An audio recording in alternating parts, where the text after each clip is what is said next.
अस्सलाम वालेकुम। जिस तरह टाइम की किल्लत है तो ये मुख्तसर ही होगा, इसलिए मैंने लिख कर लाया हूँ। अजीम कायद मकबूल बट शहीद को खराज तहसीन पेश करते हुए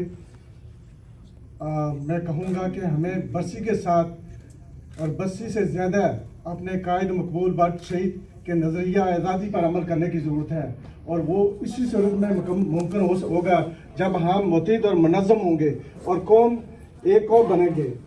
और मुतहिद और मुनज़्ज़म इसी सूरत में हो सकते हैं कि हम एक दूसरे का बहसीयत कश्मीरी एहतराम करें और कदर करें।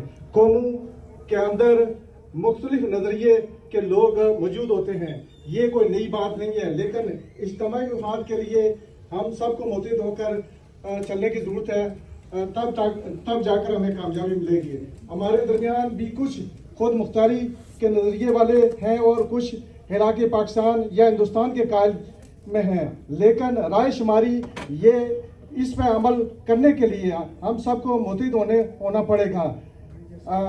अगर अपने कायद यासीन मलिक साहब की बात करूं, अमानुल्लाह मरहूम की बात करूं, या सैयद अली गिलानी मरहूम की, या सरदार अब्दुल कयूम मरहूम मकबूल बट शहीद की, तो सब ने आखिरी अल्फाज जो कहे थे वो यही कहे थे कि जो कश्मीरी कौम फैसला करेगी हम उसी के साथ रहेंगे।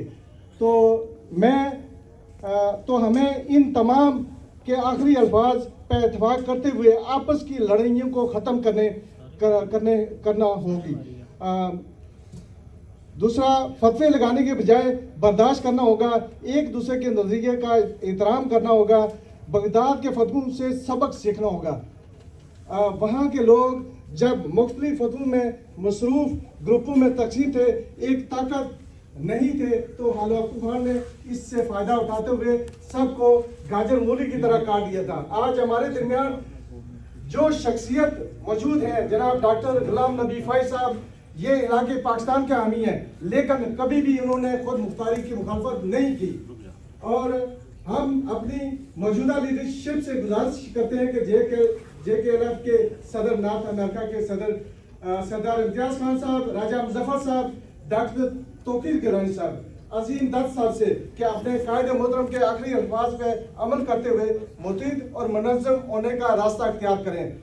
कश्मीरी को मुतहिद करने की ज़रूरत है, ये आपके लिए चैलेंज है। इस चैलेंज को आपने कबूल किया और कश्मीरी कौम को मुतहिद करें। आखिरी शेर के साथ, जब अपना काफिला अज़्म और यकीन से निकलेगा, जहाँ से चाहेंगे रास्ता वहीं से निकलेगा।